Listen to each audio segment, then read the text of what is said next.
Hey everyone, Andrew here again, and this being February and the month of love, I decided to talk about a genre that not too many guys that will admit to reading it and to being interested in it, but I will, and that's romance books.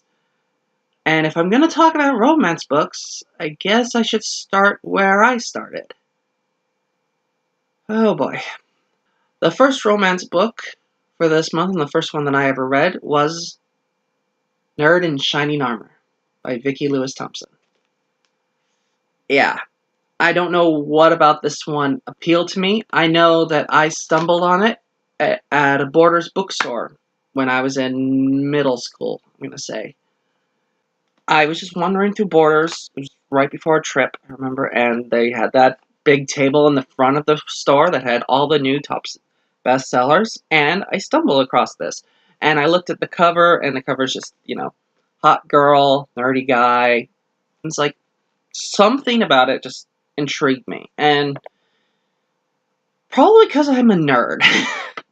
Granted, at the time, I wasn't really a nerd. I was an outcast. I wasn't a wallflower, I was the wall. And that's the way I would see it. I only really became a true nerd and an embodiment of a nerdy person in like the last 5 years. Because while I like nerdy things and have always liked nerdy things, it was never something I was proud of or something that I shared very easily. But I stumbled across this and I read it, and it was the first of this one style that I'd read, and it's honestly one of my favorite books of all time. It's probably my number 2. And the only book that beats it out is the first book I ever read in general, and I've read that book every year, pretty much every year since I first read it in kindergarten, first grade, whichever. But this book I've read 7 or 8 times, and I get the desire every year or so to reread it, and it is just an enjoyable, fun read, and I would like a chance to talk about it a little bit. Alright, so our main protagonist is Gwen Terrence, because it's written as Guinevere, Gen, as her abbreviated name, which would be Jen. But I'm just going to call her Gwen, because it's easier. So, Gwen Terrence is living in Hawaii, and she's working for this small advertising firm that works for a bunch of different little companies throughout. But she wasn't always a person living in Hawaii. Her family was from the hollows of Tennessee, which is basically the back mountains hillbilly area.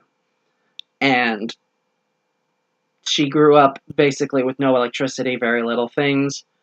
And her mother, Annabelle Terrence, inherited a pair of boxer shorts from her grandmother that turned out to be Elvis's boxer shorts. So Annabelle sold those and took the money and took Gwen and her little brother, and they moved to Hawaii because Annabelle always liked Gilligan's Island, but also mostly because it was a place you could only get to by plane, and her entire family were terrified of planes, including Annabelle, who nearly had a heart attack getting on the plane to come to Hawaii.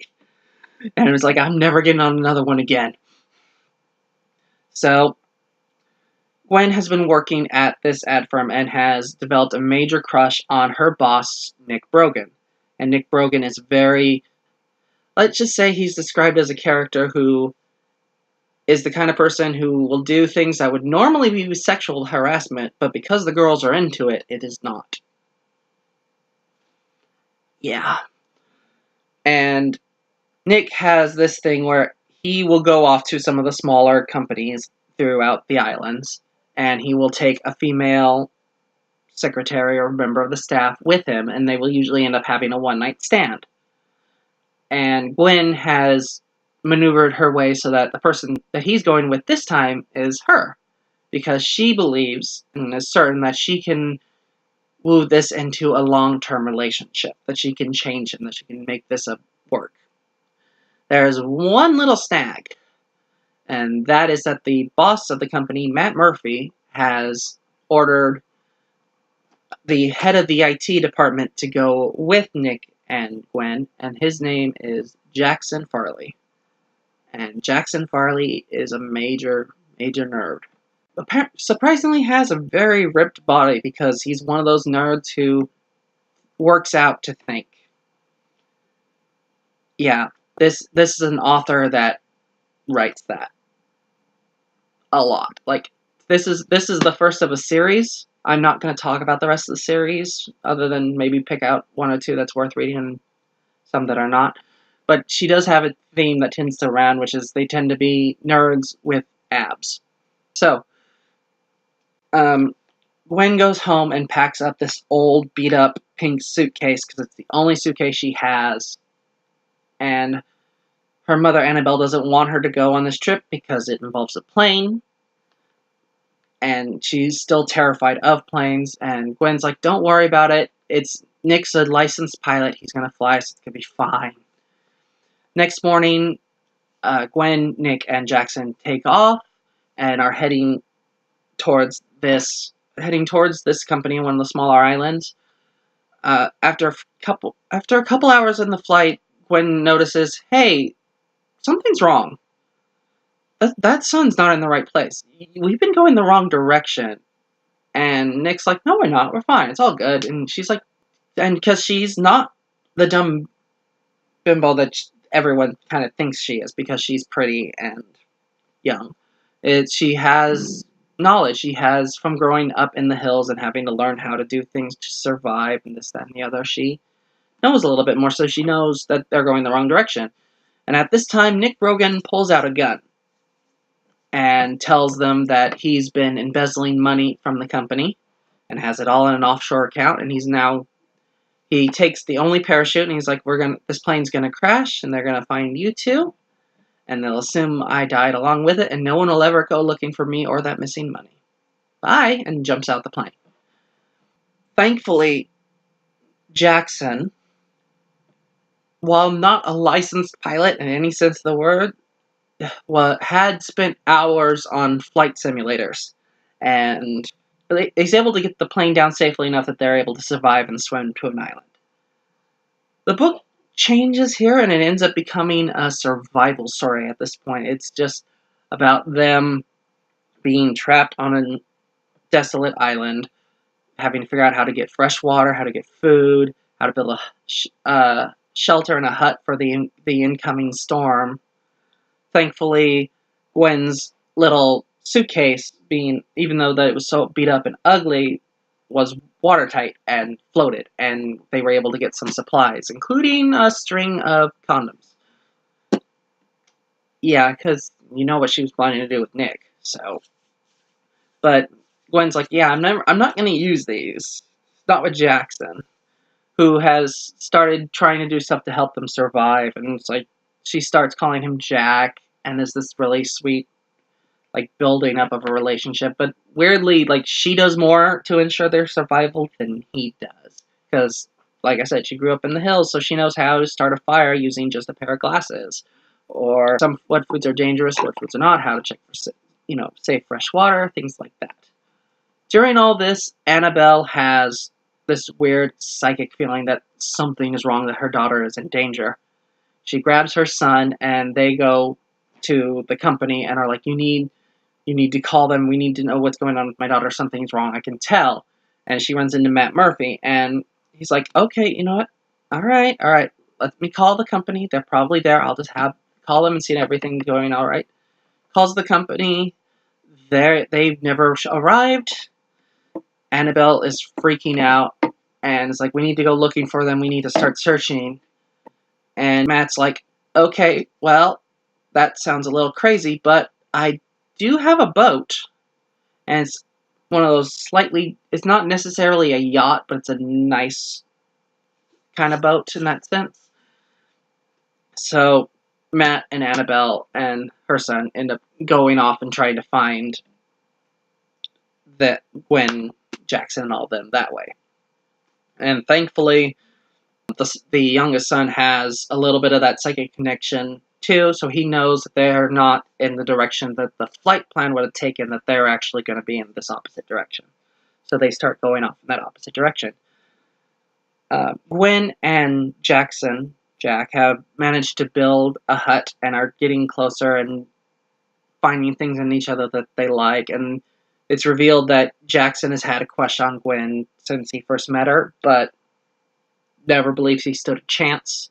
But here on the island, things are different. He can be different. He doesn't have to be the person he was, which is part of the reason he starts calling himself Jack and tries to be the person she wants to be. And she's like, okay, you know what? He's so helpful in all this, and this is not something that'll ever work in the real world. But here tonight, it's like we are alone and trapped on this island, and I just want to feel, close to someone. And they have sexual relations.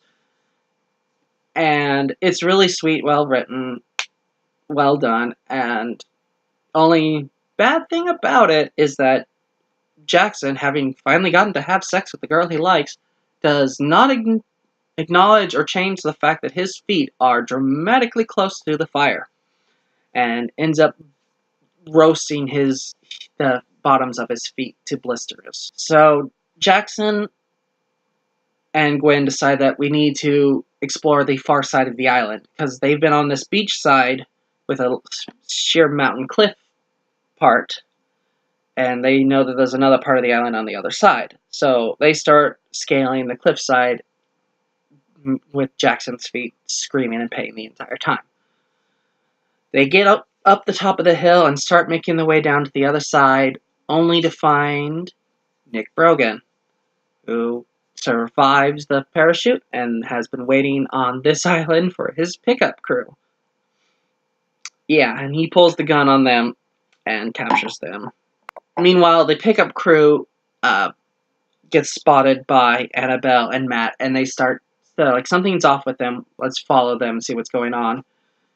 And Jackson ends up getting loose of his binds and breaks free and tackles Nick, and they manage to launch a flare up into the sky and subdue Nick, while Annabelle and Matt show up, and yay, everyone's saved, everyone's rescued.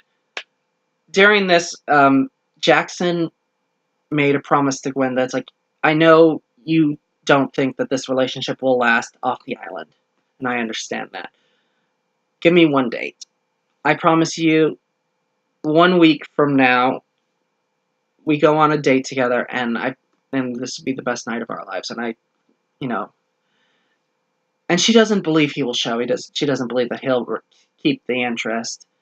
But during this week that they're apart, because he's doing all this work and all this stuff, and she's sitting at home and missing him and realizing that she does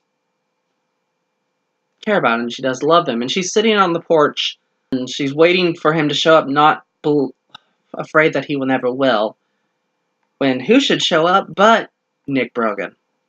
Yeah, he's managed to escape the cops and is now planning to use her as a hostage to get him out of the country. Yeah, at this point, Nick Brogan has lost his damn mind. He's just full-on crazy at this point. But Jackson manages to show up because he was heading there and his car broke down, and he'd ran the distance from his car to the house. Gwen started a small fire in the bathroom to distract Nick, and they managed to knock out Nick, and it's a happily ever after for everyone involved. Yeah, that's the first romance novel I ever read, and I still think it's really good. I still give it a 5 out of 5. I still think it's one of the best books I've ever read. It was the first book that I've read that really had the multiple perspective first-person narrative, which, it's like you'll get a chapter from the male leads, then from the female lead, then from one of the side characters, then from the villain of the piece, and then switches back and forth. This is one of the first books that I really remember having that as a plot line and being the focus. And one of those things, like when I started the Bayou Book Club, and the first book we read for that was Nick and Nora's Infinite Playlist, a couple of you were mentioning, like, oh, I've never read a book that had this multiple perspectives. And to me, that was like, weird. How have you not come across that? And it's like, I know that because that's a trope of romance novels. A lot of romance novels have multiple perspectives, especially, like, I think when it's a really good writer, they tend to do that a little more, or at least has a little bit more to it. And it's like, yeah, you get to really know Jackson in this. You get to really know Gwen. I really like Gwen in this book. She's a character who has this outward appearance of being, this dumb blonde-like character, but is actually really smart, thinks things through, is way more mature and understanding of the world than other people suspect. I really like Annabelle and Matt in this, who during the course of the searching for Gwen and Jackson, they develop a relationship and they're actually dating by the end of the book, which is really, really nice. They make a good couple. I think the flaw of this book would be Nick as a villain. He's not a very interesting villain. He's just someone in it for A, money, and B, because he's crazy. And like I said, this is a series of books, and they tend to have that similar thing where it's like either the person is doing this for money or because they're crazy, or a combination of the two. And it's very rare that the author does of different than that. It's usually that. So, yeah. And I'm not going to talk about the series because each of the series in this thing are completely different. The only thing connecting them is the theme of hot girl, nerdy guy with amazing bod. That's about the only real connection all of them have. But it was weird. I was doing some research on this one a little bit to better remember the plot, and I kept coming across a bunch of these reviews that were very low of this book, where it's like, and a lot of the stuff that I saw that was the negative is the stuff about her growing up in the hills and being a hillbilly, and it's like that's racist and that's very racial profiling of that group of people, and it's like, for me, it's that thing of going, yeah, but those people exist. Like, is there stereotyping in this depiction of the backwoods of Tennessee? Yes. But are there hillbillies that live like this in the backwoods of Tennessee? Probably. And it is not enough of a factor for me to give it that hate of that racism. It's like, it has some stuff that's a little much. Like the fact that Gwen lost her virginity at 13, because when you grow up in a place that has no TV or electricity, what else is there to do? And it's like, that's a little, but I'm like, yeah, but how many 13-year-olds get pregnant because they're bored? Yeah, no, that's not too hard to believe. And I mean, in regular society, where you have TV and this stuff, and there's still people that just go out and have sex because you're bored. So, yeah. There is sex in this book, and it's like, as a introduction to romance, this one actually works fairly well, because it's sex and stuff that, this is definitely a book that's more focused on the building of the romance and the survival of the island, because at moments this doesn't feel like a romance book, it feels like a survival book. But there is sex in it. It only happens it happens in the dead middle of the book, which is better than some, and it's not an extreme thing. It's not, because my mom would tell me about this book that made her stop reading romance books for a while, which involved a woman being attacked and raped, and how after the second time that happened, she starts to love it. And it's like, there are some books that just can't do romance or sex in a good way. And I've read some romances where and I may talk about them at some point in this, where it's like there's a lot of sex throughout, and it happens really early. This one is one of those nice ones where it's it's in the middle. It feels maybe not 100% earned, but it's an expression of young, growing love and a connection, and two people finding love and comfort in each other. I think it's a really sweet, well-written, good story. Definitely 5 out of 5 for me. And as far as the rest of the series goes, if you read this one and you think about, you want to read any of the others in this series, I definitely recommend one called My Nerdy Valentine. It's about the 6th or the 7th book in the series. Really well written, and I may talk about that at a much later point. Not this month, but some point I may talk about My Nerdy Valentine. The one I would avoid if you're going to read any more of this series, or be wary of, is called Gone with the Nerd, or Nerd Gone Wild. I think it's Nerd Gone Wild. It's the 4th one in the series. It's not bad. It's not it. It has an interesting villain in that it's a female villain, and she's just this super weird sex crazed woman that's trying to cajole one of the other women's out of her inheritance. But the story itself isn't great, and that the relationship and the sex doesn't feel earned, unlike this one where it does feel a little earned. But overall, yeah, if I'm gonna get started on anyone, this is not a bad one to start on. Hopefully I will get to do at least another 1 or 2 of these for this month. My plan was to do 4, but I don't want to do 4 series reviews, and I don't have that many individuals. We'll see what I can do. I might just do a little a few minute video one. Anyway, that's all for today. Happy reading, y'all.